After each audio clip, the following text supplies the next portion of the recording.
Hey guys, this is Mal of RTC1. I'm going to be still working my way through the Infinite Arena. Today I'm going to be going up to the Valiant God's Throne. Here we go to the Valiant God's Gate. First off, I'm going to grab just a person to take along with me. And tonight's subject of conversation is more or less the trifecta that is known as the console wars.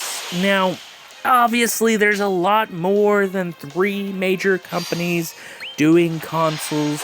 I'm talking about the three main big ones, and I'm leaving PC Master Race out of this. This is just a console-specific conversation. So, PCs are great. I built my own computer. It's fantastic. I love my PC, but I do love consoles as well, and I believe that there is a place for them. And I want to talk about the future of them as well as the past of them.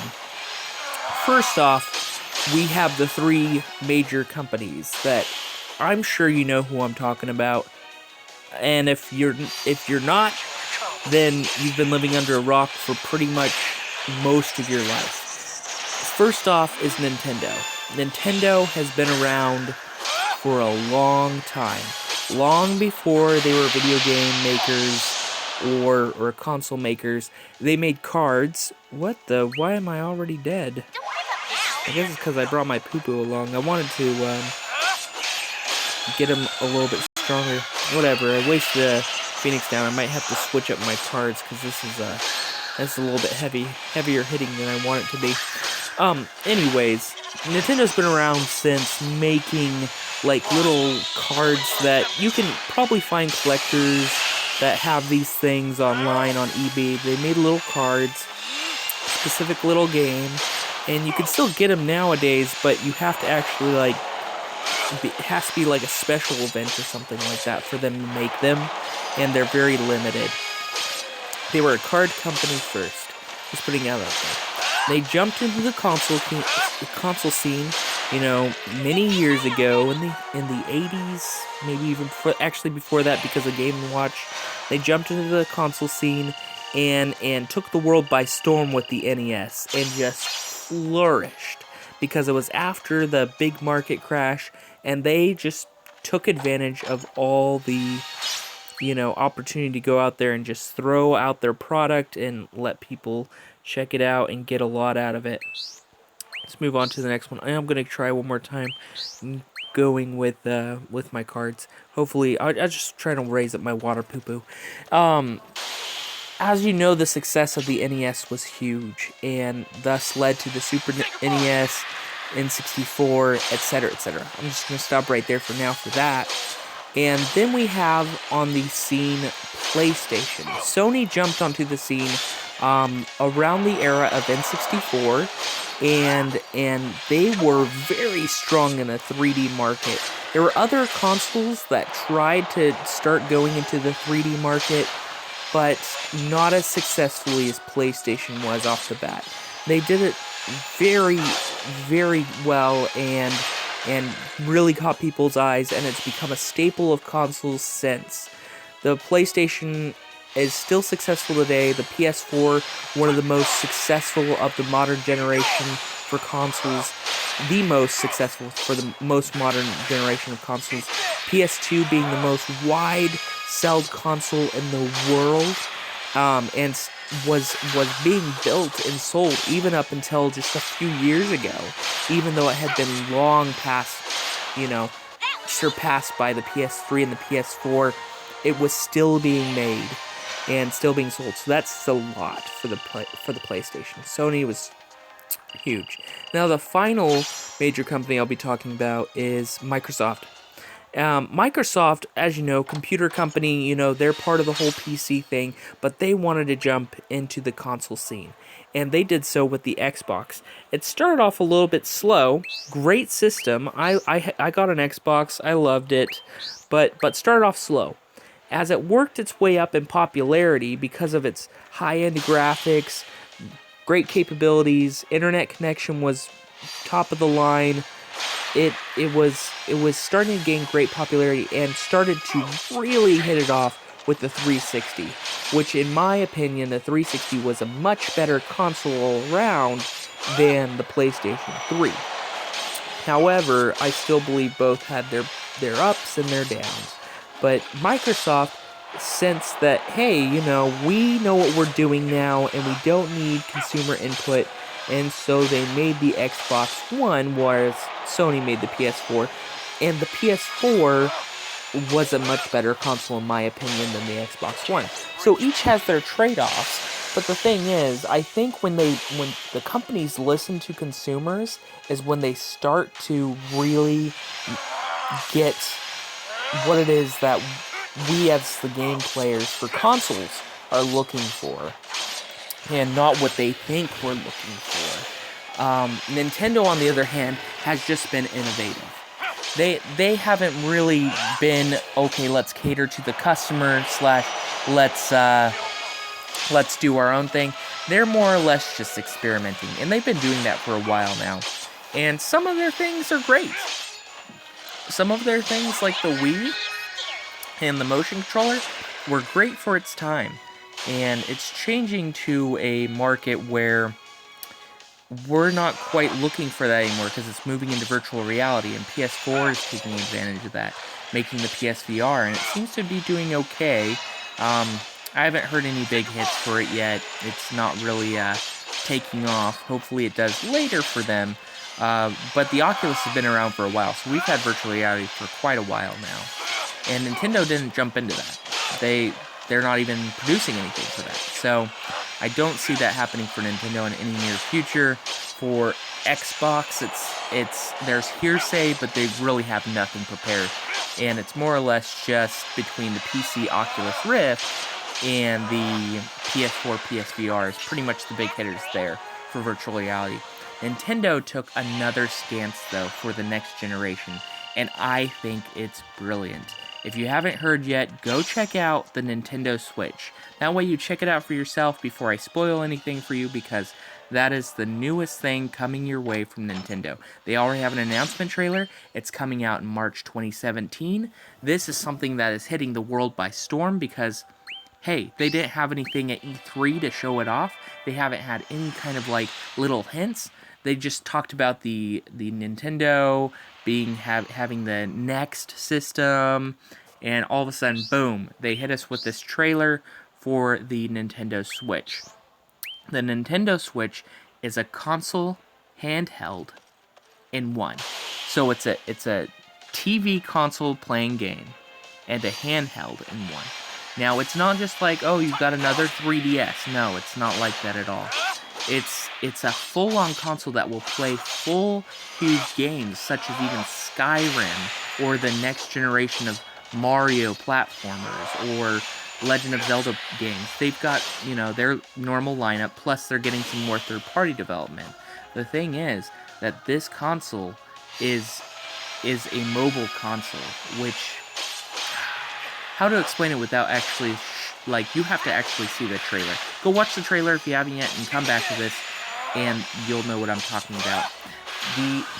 With the console being a plug-in screen, it really makes it this whole new experience where, you could pick it up and be like, oh, I'm in the middle of the game, but I've got to start heading out, and you could just pick it up, and the console is in the screen itself. They show a part of the video where it doesn't use discs, it actually uses cartridges, like a handheld. However, it has the graphics, and it has the capability of going onto an HD screen, etc., with a console, with a controller, like a normal controller, not using little buttons on the thing. You can use the buttons on the console itself, which kind of switch off. They pull off, which is why it's called the Nintendo Switch, I guess.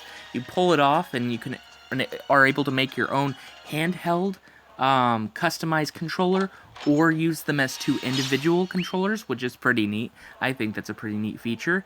And the thing is, with it being a handheld as well, it brings it into the LAN capability that is a lot more mobile, much like a handheld. With a handheld, you are able to just be like, oh, hey, I see you have one too. Let's play a game together. And that's what's like for the 3DS. Well, Now they're doing that with the console. Mostly with consoles, say you wanted to LAN party with the Xbox One or the PS4 or the Xbox 360 or the PS3. You had to bring this whole huge console. You had to hook it up to 2 separate TVs. You had to do a whole bunch of things to make sure that you guys were on the same connection, etc., etc. This is literally the screen as the console as well. So you can LAN like a handheld does right next to another handheld, but you have like multiplayer, multiple controllers per screen, which I'm sure it probably goes up to 4 players with another screen.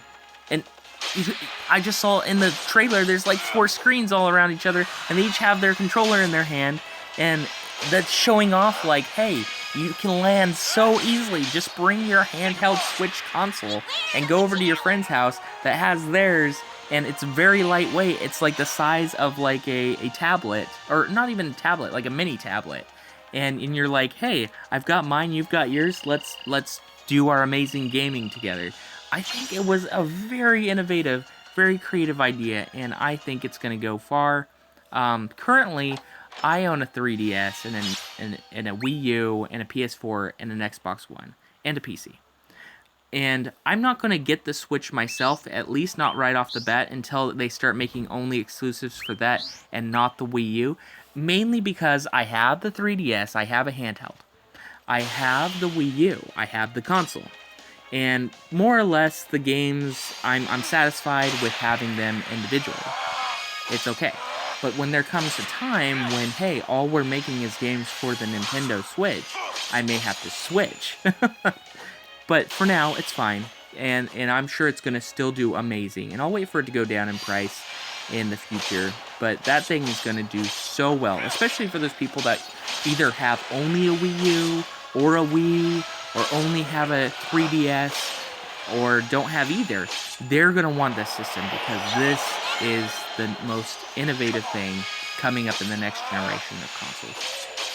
PS4, doing great. I don't think it needs to be switched out for the PS5 project anytime soon. I think it's going to go well for a good amount of time. They've got the new PS3 Slim, and PS4 Slim, and the PS4 Super, whatever it's called, the newest, the more advanced one coming out, and those for taking advantage of the 4K TV. So if you have a 4K TV and you want to take advantage of that, it will be able to do that.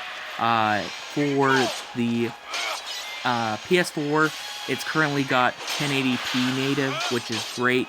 I can't tell the difference between 1080p and 4K for the most part, unless it's a certain distance that you have to sit, which even then I'm still kind of like, oh, well, whatever. I mean, I think it's because I have an astigmatism, so the colors tend to blend together on really high-def pixels anyways, so it all looks the same after like 1080p to me.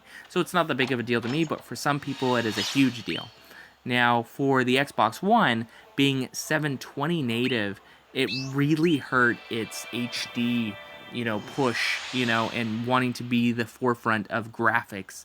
And people are like, oh, well, it's got a better frame rate. Yeah, but, that will improve with updates with the PS4, which it did, and the PS4 runs smooth. I can't even, there's been no lack of frame rates for me or anything like that between the two systems, and I own both. The PS4 is the one that I think is more, it's the better one. It's more engaging. It's better graphics. It's better, gameplay. It's the best. Xbox One, I haven't heard anything from Microsoft with their next generation of console. I mean, they'll probably have something in the mix, but hopefully it's not anytime soon, because they really need to improve what they have here, because people are just going to get more angry at them with their lack of everything coming for the Xbox One. I mean, they have a few things going for them, and there are a few great games, but most of the games that are great for the Xbox One, you can get on the other consoles. They don't have too many exclusives that are all that worth it to me. I mean, Halo 5 was okay. I mean, it wasn't the best Halo. It was really low for, I think it was a good game, but for comparative to other Halos. it was meh. So, where I'm at now with these console wars, right? I still think that each has their value. Each is going somewhere. And why I'm talking about this triad right here is because I'm going through the triad and the Infinite Arena too, right? Another thing that I want to talk about, 3 different things. So, I would say in this case, the Trickster is more or less the Xbox One. Because they've been saying, hey, we've got the right thing coming, it's what you need, and it's not really delivering, what they're promising. The second one, the Goddess, I would believe is the PS4. That's the one where it's like, right now, it's the goddess of the systems, right? It's the one that everybody wants, everybody's going towards because it's the best of the 3 right now. Now, the Valiant is Nintendo. The reason I say Nintendo is the Valiant one is because they're really innovative, and they're really taking it to the next step. I mean, PS4 is going pretty far. Oh, hold on, let's see. Another empty throne. Well, besides the Fiends, that is. The Triad is still around, watching.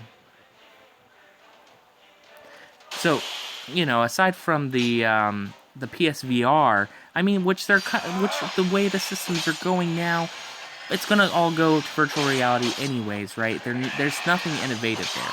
It's new, it's amazing, but it's not really innovative. Nintendo is Valiant because they're going for something that's innovative, new, that will catch people's attention. That is what gamers are looking for. And yeah, we're looking for virtual reality as well, but there's other options that, in my opinion, are currently better. Oculus Rift has so many more titles. It has not, and I'm not just saying that because I work for Oculus. I'm saying that because even before I worked for Oculus, and I went to E3 and I tried Project Morpheus back when PSVR was Project Morpheus, and I was trying Oculus Rift. I saw so much more potential in Oculus Rift. I mean, I saw a lot of good for PSVR too, but not as much growth or innovation, right? It's the same old. So hopefully the PSVR kind of turns that around and shows a lot more initiative with bringing out some really heavy-hitting games. That's pretty much the fullness of what I have to talk about with the Triad for the console wars. Now, you're going to be out there thinking to yourself, well, the Warrior of Light blank is the PC then, and he's wrecking all of them. Well, that's one person's opinion. I love PC, I love my games that I have on it, but, I love my consoles too. And the handhelds are the echoes of the world, right? They're just the thing that's kind of floating around, and sometimes they get a good hit, sometimes they get a good laugh, but for the most part, they're just kind of there floating around. We also have our phones, and phones are just as mobile as some of those mobile consoles now, right? The 3DS and the PS Vita. I mean, you can get a lot of those games through emulators on your PC. Handhelds are more for just, hey, I'm gonna go walk around and play a game because I'm waiting in a bus station or blah blah blah blah whatever, right? And most people prefer their phones. So the handheld generation, I don't know how far it's gonna go anymore with the way that the phones are getting so advanced themselves, but with the innovation of the console handheld for the Nintendo Switch, I think that will bring it back with some power and with some enthusiasm. Those are my opinions, and I hope you either like what I had to say or have an opinion on what I had to say and want to talk about it. Leave a comment. Make sure that you check back tomorrow, about 24 hours time, to see my streaming of World of Final Fantasy, which I'll be streaming on the PS4, either through Twitch or YouTube. It's 50-50 chance depending on which one works better.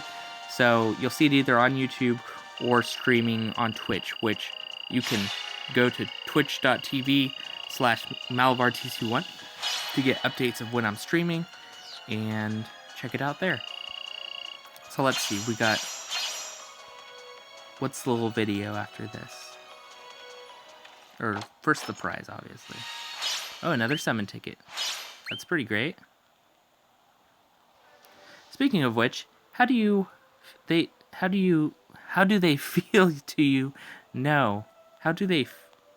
Speaking of which, how do they feel to you know? Like they're coming closer? You know what? You're right. Their presence does feel stronger. I knew it. We're in their temple. Their temple? You mean this whole place? Yes, remember when they asked for blood as tribute? Fighting in this place, this whole region, it gives them power. Gods can only exist if they're followers to give them tribute and offerings. And that's what I've been doing all this time, giving them power? Great. Well, it's not anyone's fault. We didn't know. But now that we know, the question becomes, do we keep going or do we just leave? Do you feel like you can face the gods and win? Well, when you put it that way, oh, come on. You're not going to let the wrath of a few gods stop you, are you? Don't you want to become the warrior of light? I don't think this is really about what I want. But I'm not giving up now, if that's what you're asking. Of course we're not giving up. Looks like we got that side done. Only have the goddess's throne. That's all easy stuff. And I'll do that in a quick little video come next time. Probably in a little while. Either today or tomorrow. You'll see it come up. But yeah, make sure to stick around. Or every battle you fight here gives the triad power. The more power they consume, the closer they'll get to breaking their seals. Or at least that's our current working theory anyways. We'll find out once you reach all 3 of their thrones, I'd bet. It'll be interesting. I don't know if I'd call this a prospect of being consumed by ancient gods. Interesting. I'm sure they won't just stop with eating you. They almost destroyed Palamecia, remember? Maybe they'll be hungry enough to eat chaos for us. Or they could decide to share the world with chaos. It's easier to cut a cake in 4 than 3. You're having fun with this. What else do you expect me to do? Oh, I don't know. You could try thinking of a way to stop them from coming back. If I knew how, I would have told you already. Even if I did, you'd never believe me anyways. You're right, I wouldn't believe you. Besides, if these gods don't end Palamecia, chaos will. I'll have to stop them either way. This has been Malavar TC1. Please like and subscribe, and check out my stream of World of Final Fantasy tomorrow.